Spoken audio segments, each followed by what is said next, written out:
Saludos queridos estudiantes, el día de hoy iniciamos este tercer bimestre en el cual vamos a comenzar a trabajar algunos temas diferentes, como les había dicho en reunión. Vamos a ver temas de filosofía en todo el tercer bimestre, así que el día de hoy tenemos un tema importante, es ¿qué es ser humano? ¿Qué es ser un ser humano? Y qué actitudes tenemos frente a la realidad, ¿no? Es conocernos un poco nosotros y cómo se nos caracteriza como seres humanos. Así que damos inicio a este tercer bimestre en Desarrollo Personal, Ciudadanía y Cívica. Y vamos a dar inicio con dos testimonios muy importantes para poder preguntarnos qué es ser un ser humano, ¿no? Testimonio 1. Mi nombre es Urpi, tengo 16 años y soy voluntario en un programa de prevención de enfermedades broncopulmonares en mujeres y niñas en la provincia de Langui, en Cusco.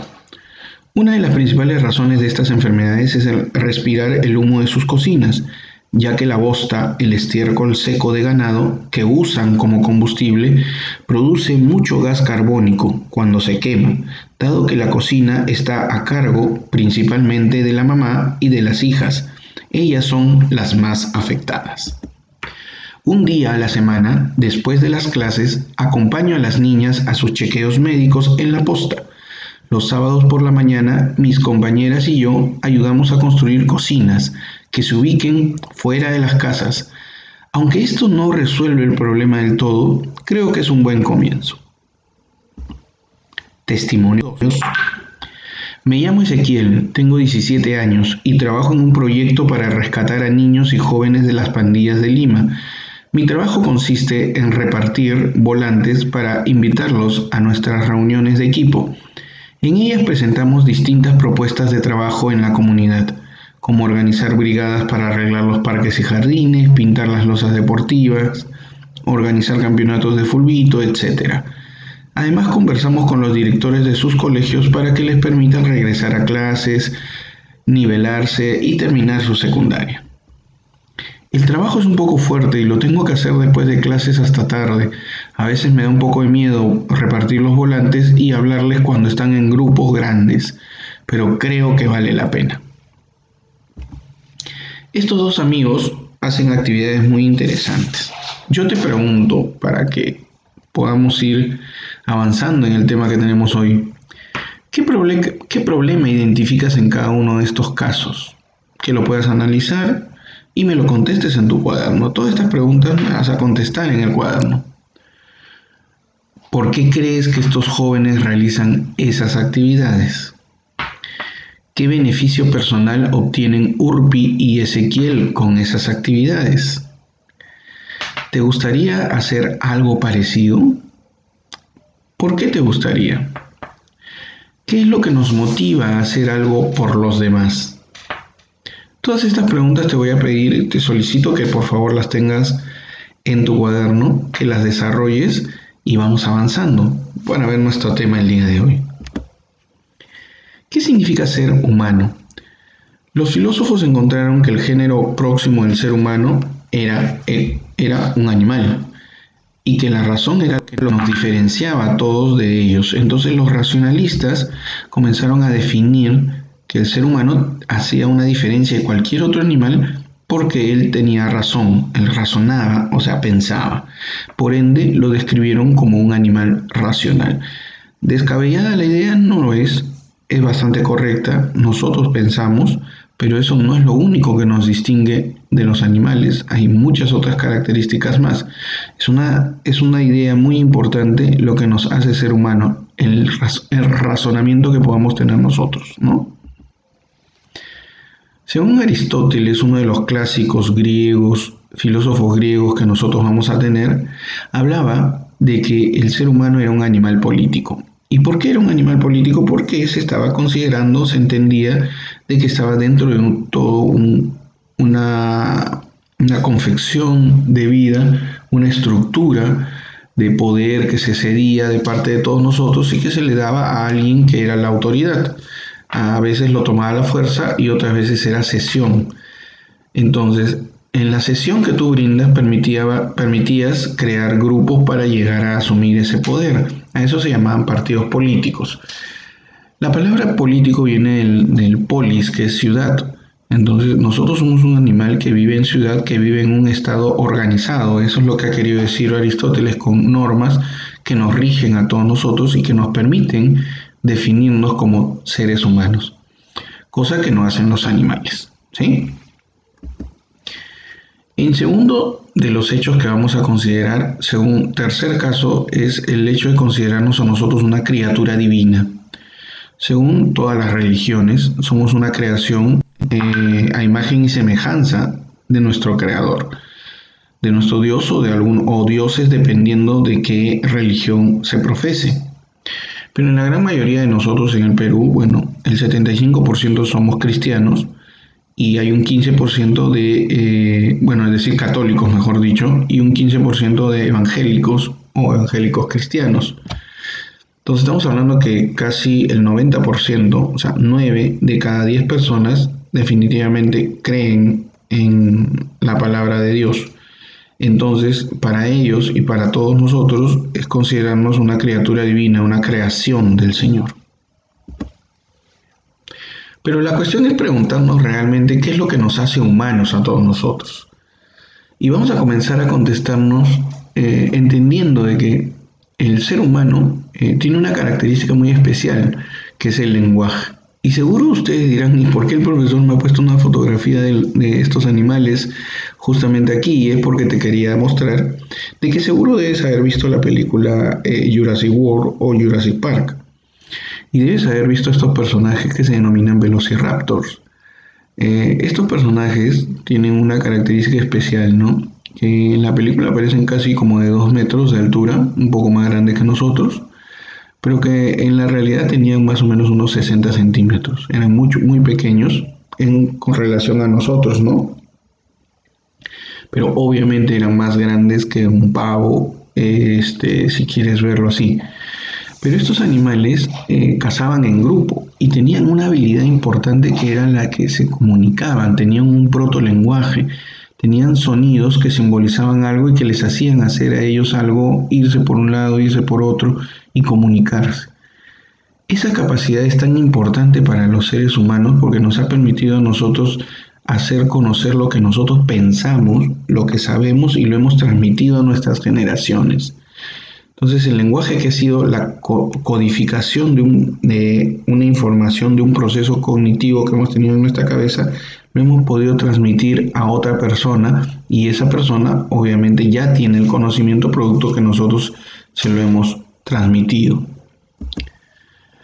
Estos conocimientos, esta información, al transmitirlas nosotros de una generación a otra, ha permitido que la siguiente generación pueda conocer información y le sea valiosa para crear nueva información o nuevos inventos o transformar las ideas que tenía en base a las que ya han tenido anteriormente las generaciones. Y es por eso que mientras más actual es la época, más rápidos son los cambios tecnológicos que tenemos, de ideas y de ciencias que se van yendo y se van desarrollando, porque cada vez conocemos mucho más y cada generación va dejándole a la otra mucho más información para que se pueda ir desarrollando. Y esto gracias al lenguaje que nosotros hemos podido permitirnos entregar de generación en generación. Segunda característica de nosotros es el hecho de ser libres. El ser humano tiene una capacidad de decidir, de actuar con libertad, lo que él desee, pero ahí es donde existe un alto. No es totalmente libre, porque él tiene unas responsabilidades en todo lo que decide. Entonces yo no puedo decidir salir a la calle y comenzar a cortarle las cabezas a todas las personas, porque sé que en mi sociedad eso no está permitido.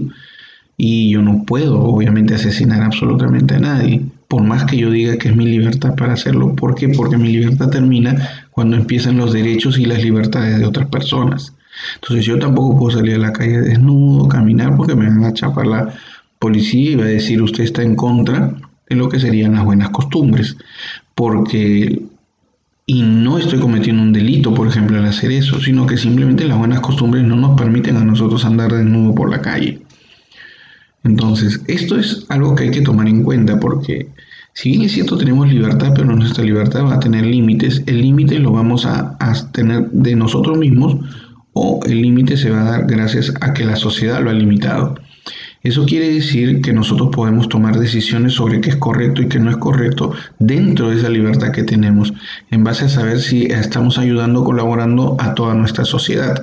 Entonces nosotros podemos vivir, pensar, expresarnos todo en la búsqueda de nuestro bienestar y del bienestar de los demás. Entonces nuestra libertad, si bien es cierto, nos permite a nosotros tomar decisiones, tenemos que tomarlas en base a algo que se llama responsabilidad. Y uno es responsable de las cosas que hace en positivo o negativo. O sea, van a haber cosas buenas y cosas malas, pero van a depender justamente de nosotros que decidamos si tomamos la decisión correcta o no. Como por ejemplo, si yo quiero postular a la universidad, tendría que estudiar lo suficiente para poder ingresar. Y tengo que poner de mi parte para que esto se dé. Entonces, y si yo no lo doy, obviamente lo que va a suceder es que no voy a ingresar. Entonces, la responsabilidad es totalmente mía. No le puedo decir que, uy, sí, no me enseñaron muy bien, yo no pude hacer, sino porque yo no di el 100% para poder hacerlo, porque van a haber otros que sí. Entonces, hay que tomar nuestras propias decisiones y ser responsables sobre lo bueno o malo que hagamos. ¿Ok? Entonces, un ejemplo como lo que nosotros vemos aquí, este señor, que fue el que capturó a Ximenita, la llevó en bicicleta y hace 2 años ustedes deben haberse enterado de que la terminó violando y matando. Entonces él tomó una decisión, ella no pudo tomar ninguna decisión. Él actuó con total libertad de hacer lo que él quisiese, pero ya nos damos cuenta de que nosotros podemos actuar con libertad, pero entendiendo de que la libertad no es total y que tendríamos que ser responsables de nuestras decisiones. Entonces hay consecuencias de cada uno de nuestros actos y tenemos que entender eso. Siempre van a haber consecuencias de cada cosa. El Señor ahora está preso y va a estar preso por más de 24 años, ¿no? El ser humano es un ser transformador y creador también. Va a cambiar todo lo que está a su alrededor. Nosotros hemos creado totalmente todas las cosas que nosotros tenemos, desde esta computadora con la cual te comunicas o el celular, todo lo que tienes, una mesa, un vaso, una silla, todo lo hemos modificado. Eso no encuentras en la naturaleza. La naturaleza obviamente no tiene ello y por eso transformamos a nuestro parecer y a nuestra forma de ver el mundo. Dicho esto, vamos a ver ahora las formas en las cuales nosotros hacemos actitudes humanas frente a la realidad. Tenemos 7 actitudes. La primera es la pragmática, en darnos cuenta que hay algunas cosas que son útiles para algún hecho y entonces actuamos de acuerdo a esa utilidad, como por ejemplo yo me compro este libro de exámenes de admisión con el fin de practicar para ingresar a la universidad. No hay ningún otro motivo más, yo no me preocupo más por ello, esa es la actitud pragmática o práctica que tengo sobre ese hecho. También tenemos una actitud religiosa, sobre que nosotros basamos nuestras decisiones o nuestras creencias en base a nuestra fe. Entonces pensamos que si se desborda un río es porque es un castigo de Dios, o porque si tenemos un hijo es una bendición de Dios. Entonces generalmente hacemos actitudes de ámbito religioso. Tenemos también una actitud moral, donde las cosas que tomamos de decisión tienen que ver con la moralidad y los valores que tenemos. Entonces, si algo es correcto o incorrecto de acuerdo a nuestra ética. Entonces, eso es importante y va a ser un tema que también vamos a conversar dentro de las clases. Tenemos la actitud estética sobre observar si algo es bello o no es bello dependiendo de nuestra perspectiva y vamos a gozar justamente de esas cosas que consideremos bellas o no. Tenemos estas actitudes filosóficas. La actitud filosófica espontánea, que es cuando tú simplemente entiendes algo y comienzas a analizar sobre esas situaciones espontáneamente sin que nadie te obligue absolutamente a nada. La actitud filosófica académica significa que hay un método, hay una forma reflexiva y sistemática de analizar ese tema.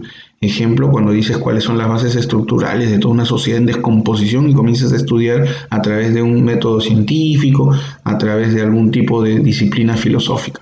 Y tenemos por último la antropología filosófica, que es preguntarnos sobre cuál es la finalidad de nosotros en este mundo, qué es el hombre, por qué estamos aquí, etc. Entonces estas son actitudes que vamos a tener para entender la filosofía. Por último, te dejo estas actividades, lee este texto, contesta estas preguntas y realiza ese mapa conceptual. Nos vemos la siguiente sesión.